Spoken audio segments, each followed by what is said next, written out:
I Am the One Who Knows You, by Bettelort, a Batman all-media types fanfic, rated for teen and up audiences, with additional tags for Alternative Universe, Wings, Wingfic, Cryptid Bat Family, Winged Bruce Wayne, Winged Dick Grayson, Eventually, Blood and Gore, Pain, Angst, Fluff, Vomiting, Good Parent Bruce Wayne, He Tries His Best, My Old Body Horror, Hurt Comfort, Wings.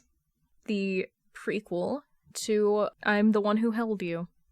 Summary. Dick Grayson is being cooped up in the manor for days while sick. So, it is not surprising that he would jump at the chance to get out and go to school. He immediately regretted it, as he stood in the school bathroom during first period, his teeth hurting and his head fevered. And then there was the thing about the pain in his back. Or, before there were others, there was Dick Grayson, the first Robin, the one who started the legacy. Gotham granted her blessing to him before any of the others. Dick prodded at his sore teeth as he looked at his mouth in the mirror with confusion. The gum around his canines looked irritated, but otherwise there was nothing to indicate that there was anything wrong. The bad bathroom lighting was not exactly making it look better. It made his face look clammy and his eyes slightly foggy. He really should have stayed home when Alfred had woken him up this morning and asked him if he felt well enough to go to school. But he had already stayed home the last 2 days, bedridden with a fever, and this had been the first day he had woken up feeling somewhat alright, and he needed to get out of the empty house. The young boy would have preferred to go out as Robin, of course, but he wasn't dumb enough to consider Bruce would ever take him up on that wish. So, school it was. That had apparently been the wrong choice. The fever had returned with vengeance halfway through first period, and now he also had a biting toothache. Although, toothache made it sound insignificant. The pain was more like someone was drilling into his jaw and prying out his teeth. Dick was almost surprised that there was no blood anywhere when he opened his mouth and found all of his teeth still there. He didn't remember it feeling like this when he had lost his baby teeth. Dick felt dizzy when he left the mirror to enter the stall, and sat down on the closed toilet seat, instead of immediately heading back to class, to try and make the world spin less. He knew he should call Bruce or Alfred, but he also felt reluctant to do just that. They would have to go out of their way to come get him and bring him home. Dick really didn't want to be a bother. He already felt like he had been one during the days he was sick. It was the first time he'd been sick since his parents died, and let it just be said, fevered Dick Grayson did not take well when his mom and dad weren't there to take care of him. He had not made it easy to take care of him. It was only the first period. Alfred probably wasn't even all the way home yet. Dick could survive. It was only a fever. His mind made up, Dick made his way back up from his seat, and back to his classroom. Unfortunately, the world had stopped spinning when he sat, twirling again at the motion, and Dick was stuck on a carousel with no escape. He caught himself on the toilet stall walls to avoid hitting the ground hard. His legs shaky. Dick's ears were ringing slightly. As the ringing vanished, he could hear a loud whining sound. It took him a moment to realize it was coming from him. Dick didn't have time to think much about that, before his stomach protested and he bolted for the toilet, and emptied what little breakfast he had into the bowl. His throat felt a bite, like it was torn open. He spit once he was done, and tried to clear his throat. Screw his earlier strategy call, this wasn't something he could handle. It took a bit of fumbling for him to reach for the phone he had snuck into the inner pocket of his school uniform. Dick turned it on, dreading the action all the same. The light from his phone burned his eyes, but he managed to dial the first speed dial programmed in. He was no longer whining, but his breathing was heavy even though he didn't feel like he was getting enough air. Dick used every technique he remembered Bruce drilling into him to calm his breathing. The dialing tone was grinding in his brain, but quickly replaced by Bruce's deep voice. "Dick, aren't you supposed to be in class?" Bruce sounded hurried, like he was busy and there were voices in the background, making it obvious Dick was interrupting something. He immediately regretted calling, no matter how bad he was feeling. This was supposed to be Bruce's first day back at the office in a while. Even before Dick had been sick. Vaguely, Dick remembered Bruce mentioning that Lucius was starting to lose patience with the man's avoidance techniques. Dick's thoughts swung back and forth like a pendulum. It was just a bit of sickness, right? He should be able to handle it himself. He was 12. He ignored the rational thought of this not being the same as his symptoms from the last couple of days. The young boy cleared his throat and spoke as resolutely as he could. "Sorry, Bruce. It was nothing. I can hear you're busy. I will just..." Even he himself could tell it wasn't exactly convincing, but stopped in his tracks as he felt something touch his tongue. His first instinct was to spit it out into his hand, and his eyes widened as he looked upon one of his canines in his palm. His tongue immediately sought out the hole, and found it likewise empty. He drew in a short breath. Those teeth were not supposed to be replaced again. They were not baby teeth. Bruce seemed to have caught Dick's distress, even as he tried not to voice it. "Chum, if you're still feeling sick..." He started sounding less distressed than before, and the background noises had quieted, meaning he had left the room. Dick was not exactly paying attention to Bruce's surroundings, though, staring at the tooth in his hand, gently feeling the matching partner loosen in his mouth with his tongue, even as a pang of glowing pain answered the soft touch. His tongue retreated like it had been burned. The older man did not get to finish a statement before another whine burst out of Dick's mouth, without his permission. It contained both panic and pain. Forgetting about the tooth resting in his palm, he immediately used his hand to cover his mouth, and any other embarrassing sounds that should escape without his notice. The tooth made a pling sound as it hit the bathroom floor tiles. A sound that would have been comically loud in any other situation, but not this one. There was silence on the line, as Dick simply tried to breathe, and he barely suppressed another sound as something felt like it poked his skin from within his back. Distantly glancing at his phone, expecting to see a call ended, the timer was still going. "I will be right there," Bruce said, hanging up as the phone screen flashed. Dick couldn't help but feel grateful, as his stomach once again protested. He retched into the toilet once more, the partner canine joining the mess in the bowl. He had the foresight to flush the toilet, his stomach finally empty, and he leaned back against the toilet stall door opposite the toilet, head pulled back to look at the loft. He was vaguely aware he should head towards the main office of the school, or the nurse's office, but there were significantly less questions to be answered at one of the options, such as no one asking him why his teeth were falling out, when Dick himself had no idea. But the idea of moving felt like moving through molasses, an impossible task, because even though it was less questions, it was still questions. Dick was reluctant to rely so much on Bruce. He really didn't want to be a bother. But currently, he would much rather let Bruce handle all of that. In fact, he wasn't even sure that if he opened his mouth to speak, any words would come out. It had been wildly unreliable. Dick tried to clear his throat. It felt clogged, torn up, but coughing didn't help. The only help was that, at least, his mouth hurt less, especially the top set of teeth, even if it was at the cost of his canines, and a beginning pain in his back. But, well, you win some, you lose some. Maybe his teeth had fallen out because of some worm parasite that had now moved to his back. That was a thought he would rather delete immediately. He did so hate it when his brain threw out gross theories like that. With his teeth now mostly being a non-problem, except for potentially ruining the school's plumbing, but his teeth weren't that big. Dick felt clear-headed enough to consider what even could have caused this. He hadn't been out as Robin for several nights, so the chance of the cause being something he had encountered on patrol were minimum. It couldn't be completely ruled out all the same, especially if you considered the illness. He had been fighting one and the same with the forced teeth removal. And therefore, the real question was, what came first, the illness or the pain? Even with the fever not quite releasing its hazy grip on him, Dick thought Bruce would be proud of his deductive reasoning.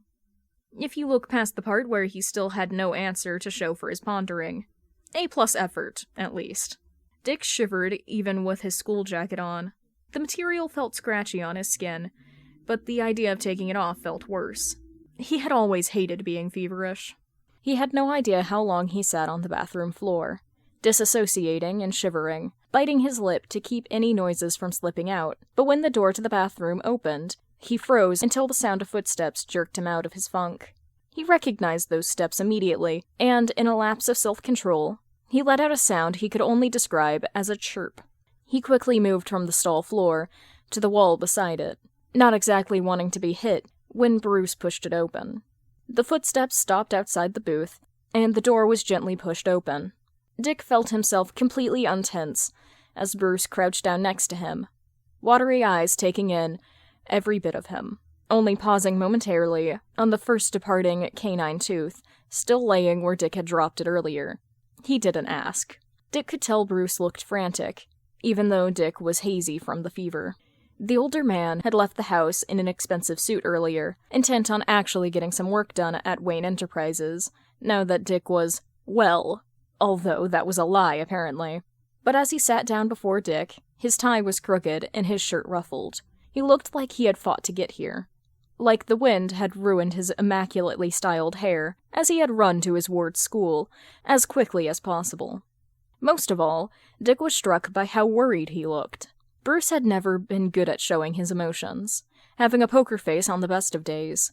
If he was worried enough for Dick to pick up on it in his expression, then it was really bad. "Hey, chum," Bruce said, a small smile prying his lips apart, although it was hesitant and clearly displayed his worry. It made Dick feel less scared about what was happening, like he could leave it to Bruce to figure it out.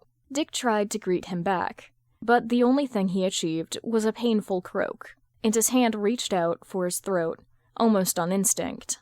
Nothing felt different there. Bruce gently took his hand down and held it in his own.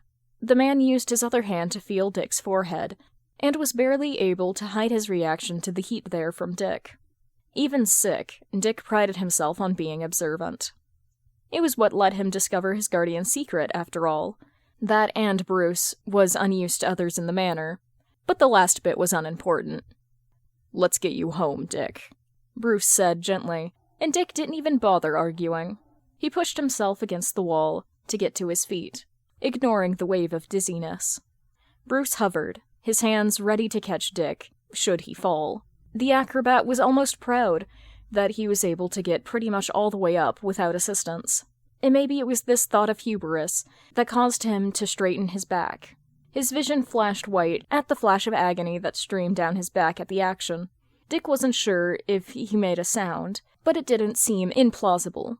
When he came back to, his vision significantly brighter and overstimulating, he could feel Bruce's sure hands holding him up. While on some days Dick's guardian's touch would feel unsure and hesitant on both their parts, one too used to physical affection, the other used to the closeness of two people no longer with him, right now the warmth in his hands was a balm against the cold still plaguing Dick. He cursed the fever for making his temperature so uncontrollable. He made an embarrassed sound that sounded suspiciously like a whine, which further embarrassed him. Bruce hushed him. Bruce hesitated for a moment. "I think it's fair to say you can't walk. It would probably be for the best if I carried you." Dick started to protest, but he was stopped by both a gesture from Bruce and the tore-up nature of his throat. "So, do you want to be carried in front or on my back?" Both options sounded bad to Dick, but at least the man was asking. Forcing himself to focus through the mental fog, Dick decided that being carried piggyback style was better, both for his back and for his reputation at the school. Should anyone see. He had lost all sense of time while in the bathroom, and he had no idea when class would end. While both things were embarrassing and definitely not going to do him any favors at the snobbish school, wedding Carrie would be ultimately worse. Dick didn't even bother trying to speak. He gestured towards Bruce's back, with the hand not being held, and tried to use the bat sign they had developed for patrol to indicate the same. It was made difficult by his fingers feeling less than cooperative. He hadn't realized his hands were shaking so badly. To his credit, Bruce didn't waste a second more to gently maneuver Dick onto his back, making sure Dick's grip on his suit was as secure as it could be, and carrying the weight of Dick with both his hands underneath him. It was a testament to his strength, and maybe Dick's lithe form, though the boy was still only 12, which was also quite small if one thought about it. entraining that Bruce didn't wobble as he got to his feet and straightened to the best of his ability. Dick closed his eyes to combat the world twirling at the movement. He then kept them closed as Bruce started towards the exit. After a daring attempt at looking made it feel like he might puke again, even with nothing in his stomach. Dick did not particularly fancy puking in the school hallway, or on Bruce's fancy suit. That thing had probably cost more than Dick's school tuition, and that was already absurdly expensive. He focused on listening to Bruce's breaths, feeling his back muscles moving beneath the fabric. Dick almost wanted to believe he could feel the muscles that hid the giant bat wings his mentor usually exposed in the manor, and went out as Batman. It wasn't the first time he had been given a piggyback ride by his guardian since he had started as Robin, and Dick was struck by how different it felt without the wings being out. It was a good distraction. Somehow, he preferred the wings, although the fantasy and imagining of their presence kept his mind away from the steadily increasing feeling of pressure in his back. He wasn't sure being ill was supposed to feel like this. Maybe he should have realized that earlier, when his canine decided to exit stage left. Bruce managed to carry him to the car without further issues, although the transfer from his back into the back seat was less than graceful. Dick was pretty sure his lip was bleeding from how hard he was biting down, although whether the copper he could taste was from where his teeth had fallen out or from biting was anyone's guess. He did not particularly want to use his tongue to check in the gaps, so he fought to keep it cemented to the bottom of his mouth. The drive home was honestly not something Dick was able to recall later. He wasn't sure whether he passed out or simply disassociated heavily, but somehow he came back to in the Batcave. His head felt less foggy than earlier, and he was not shivering as much anymore. He was well versed enough in symptoms that this probably meant his fever had lowered. He noted the presence of an IV in his arm, probably the thing responsible for his betterment. His eyes couldn't quite focus on the text on the bag, so he couldn't see what he was being pumped full of. The downside to the fever no longer dulling his head was that the pressure in his back was not about to let him forget its presence. He winced as a particular cramp dug into his shoulder blade. Dick gently adjusted so he was sitting, not wanting to disturb the needle in his arm, but wanting to look around easier. To no one's surprise, he found himself to be laying on one of the 2 beds dedicated to emergency injury treatment in the cave. Although it did surprise him that he was alone. He could not see either Bruce nor Alfred. He frowned and gently lifted the hand not tied to the IV to massage his throat. It still felt like he had gargled lava, but somehow it was not as bad as before. He wondered if there were any painkillers included with the fever reducer.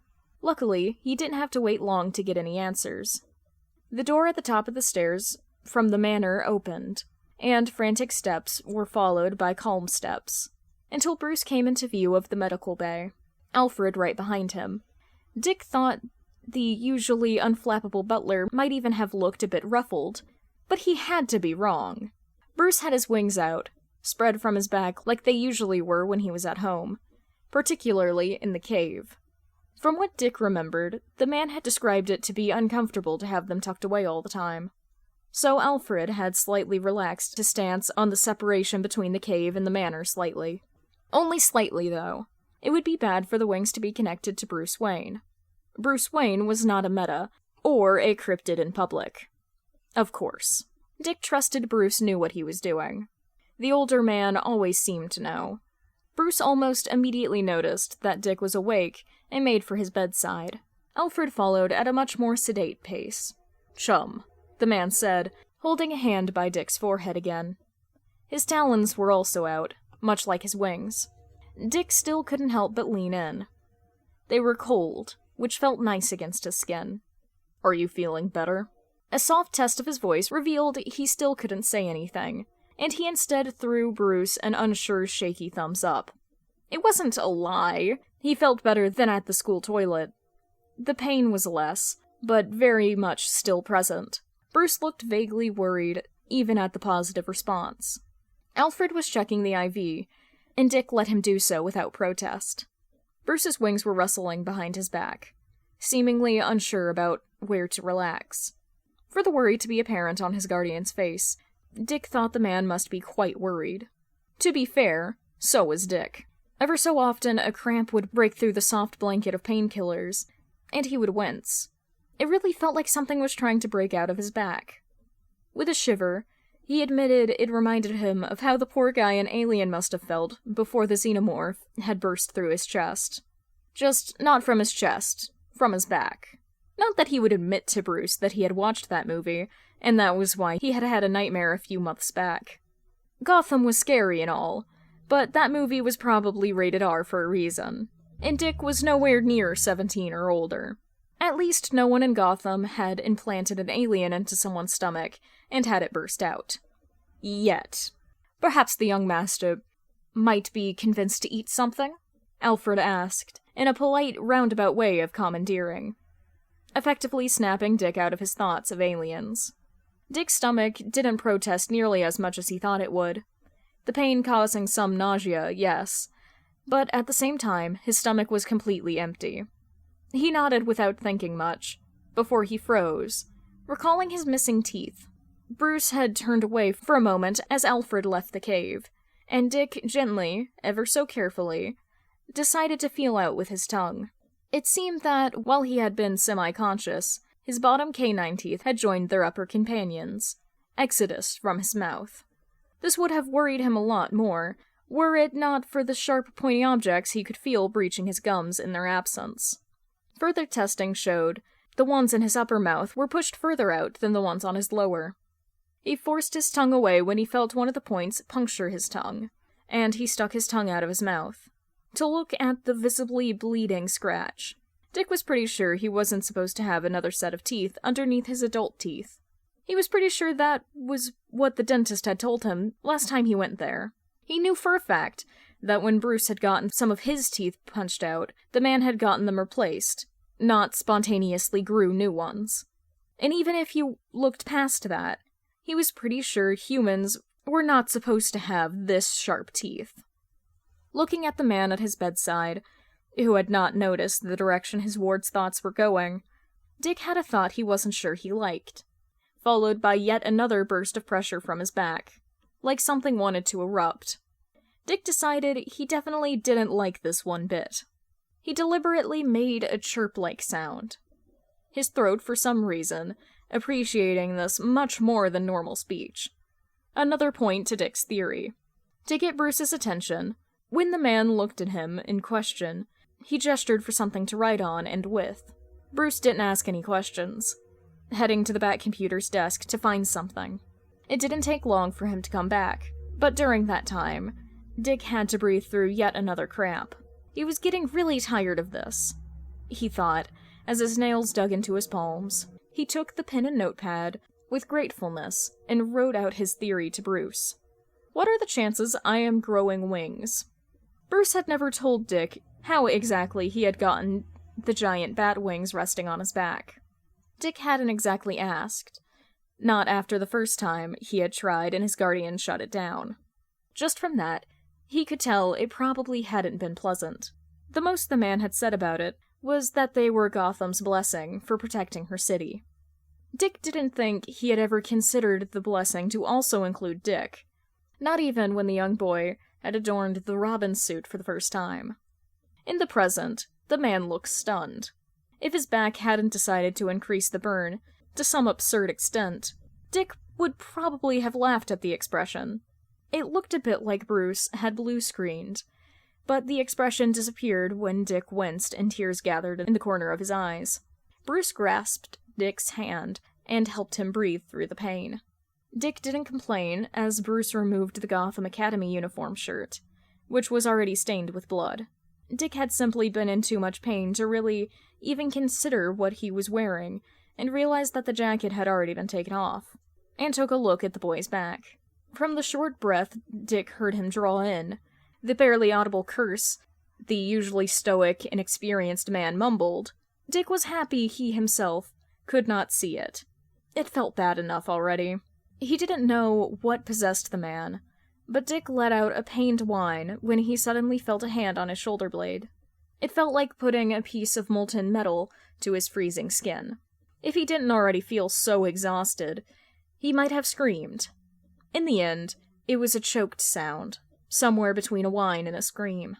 The hand withdrew immediately, and Dick realized his eyes were unfocused when Bruce entered his vision again. Black dots flickered at the edges of his vision. Bruce looked actually panicked. "Hang on, Dick. I need to get Alfred." The man sprinted up the stairs, and while Dick did not want to be alone, in the rational part of his brain, which was more or less absent currently, he realized that Bruce was not equipped to handle this alone. It did not stop him from almost desperately calling after him. Not that the words came out of his throat. Dick hunched over his legs, doing everything he could not to stretch the screaming muscles in his back. He wasn't sure if he was losing time or just disassociating, but Bruce had returned back to the cave impossibly quickly, followed by Alfred in an almost comical mirror of the earlier events. Bruce was saying something to Dick, but he couldn't make out what. He simply stared at the man, eyes blinking slowly. It was like a significant process in his brain had just short-circuited. The burn in his back diminished minutely, and a grounding hand in his made the frog retreat just slightly enough that he could hear what Bruce was asking of him. He nodded frantically, very much being reminded of just how much his back hurt. When the man asked if he wanted to be sedated, and Dick was all too happy to sink into the blackness of unconsciousness when it was offered to him. When he next woke up, he was laying on his front on the same bed, although the sheets smelled fresh, and had two new, naked limbs barely longer than his back. From what he was later told about them being cut free, and Bruce's hand going under his skin to pull them out, Dick was very happy he had not been awake to experience that. From what they figured, Dick's original illness had not actually been related to his wings growing in, and he had, in fact, gotten better that morning. But then his body had taken advantage of his already beat immune system to get the change, or fledging, as Dick convinced Bruce to call it, underway. Even if it might have been convenient. For who? To get it out of the way. It did make for one very miserable Dick Grayson in the week or so after the whole ordeal. Firstly, his wings had started itching the day after their dramatic entrance to the world, as feathers started peeking through the skin. Worse, it wasn't just on the wings they made their place known, as similar itchy spots formed behind his ears and around his wrist, just about driving him insane. Second, his mouth still hurt, even as the new canines slowed their growth. He kept forgetting their presence and cutting his tongue on them at all times of the day. Once, Bruce had tried to check on his teeth and see their growth, and when the man had touched them, Dick had simply bit down on instinct. As soon as he realized what had happened, Dick had let go, of course, but the damage had been done, and Bruce wore a ring of a bite mark on his hand for just about the same time as Dick was housebound. Dick would be lying if he said he felt bad. Maybe next time Bruce would learn not to stick his fingers in sharp places. On the plus side, Dick's throat had stopped feeling like he had gargled lava, but it seemed the lava had reconfigured his voice box, and talking normally felt like a chore at the best of times. Luckily, Bruce had seemingly been through this before, and was able to help Dick relearn his vocal cords. Dick had not really considered how Batman had been able to make some of the throaty noises he did on patrol before, but it seemed obvious now. His fever had calmed the day after the wings had arrived, and his fingernails had fallen off the day after that. They were quickly replaced with more durable, talon-like claws. It brought satisfaction to the itching wings, for about an hour before Alfred noticed the bloody spots and put oven mitts on his hands, effectively preventing him from relieving the itch. The young boy did feel bad about his fantasies of burning the mitts. He knew they were one of Alfred's favorite pairs. By the end of the week of torture, Bruce and Dick were both semi-dressed for patrol in the cave. Looking at the Batcomputer, Dick was stretching his wings, the downy black and yellow feathers ruffling at the movement. Bruce was sitting in the chair by the computer, wings stoic behind him. It was the first night Dick had been allowed out of the house in 2 weeks. He was almost overflowing with energy. "You know, B," Dick said, his voice intelligible, although with a clear undertone of chirps and almost whistle sounds. "We should make a contingency in case this ever happens again." Bruce grunted in his kind of considering, kind of disbelieving way. "It won't." "There's no proof it won't," Dick pointed out, stretching down to reach his toes, getting used to his changed sense of balance. Even before he was ungrounded, he had been practicing his tumbles and flips in the dedicated area of the cave to account for the new weight. It was almost amazing how little it actually affected him. You didn't know it would happen to me, and it still did. You can't control who Gotham picks. The least we can do is be aware of the symptoms and what to expect. Another grunt. This one was reluctantly agreeing with a hint of resignation. Dick couldn't help a grin forming on his face. Besides, you love protocols and contingencies. This is no different, he adds. That earned him a glare. It didn't work. Dick's grin simply widened. In the end, the aptly named fledging protocol went like this. Symptoms of fledging. 1. Sore teeth. A. Canines loose or falling out. 2. Sore back. A. Carefully watch for any bleeding or bruising. This reveals how far the fledging process is. I. It is possible too early intervention could damage the wings. Likewise with too late. B. Fever. C. Potential itchiness. I. Although doubtful it will occur before the wings breach. D. Sore throat. Quote, it felt like I had swallowed lava, B. I feel like sore throat is being nice. If these things occur. 1. Normal painkillers do not work. IV painkillers take the edge off, but not completely. 2.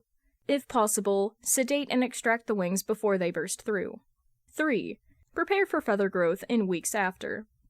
A. To ensure feathers' proper growth, prevent scratching the emerging feathers.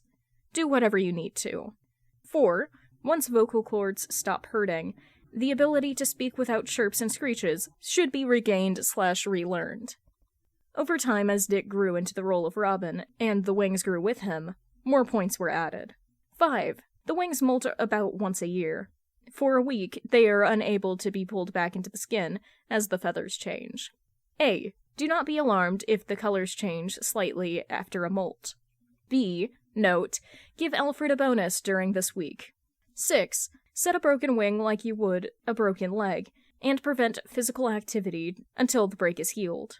A. Physical activity also includes acrobatic maneuvers. The list itself would never be helpful to Dick himself, of course. But when he thought back on the events years later, he liked to think it had spared some of his younger siblings a lot of pain or confusion. That made it worth it to him. When Dick lost Robin, he sequestered himself in the Titan's tower, locking the door to his room. His wings weren't supposed to molt for several months more, but when the telltale itchiness of new feathers started up, he knew there was nothing he could do. He wouldn't admit it, but he gathered as many of the black and yellow feathers as he could and shoved them in a box under his bed. Dick didn't ask any of his Titan's friends for help, simply held his head in his lap as the new blue feathers pushed through the skin. The very last bit of Robin being torn away from him without any input from him. When he emerged from his room after a week, he had already designed a new suit with a new name. Robin was shed, and Nightwing had emerged from the aftermath.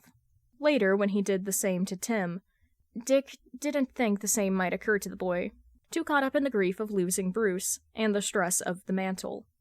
Later, he would curse himself for the oversight. Notes. Thanks for reading. Hope you enjoyed, LOL. Feel free to leave kudos/comments. They fuel me. If you want, you can also follow me on Tumblr, although I don't post much over there. Currently, I do have plans for a Jason and Cass fic in this universe, but let's see if that ever happens. If you have read the other fic in the series, then be aware there have been minor, and I do mean minor, edits made to it, to make it fit with this one more neatly. And this is it from me for now, 07. Again, hope you enjoyed. Another apology for being incapable of pronouncing your name. This is just a preemptive warning because I'm doing it regardless. It's my birthday present to myself. I'm redoing my first ever podfic,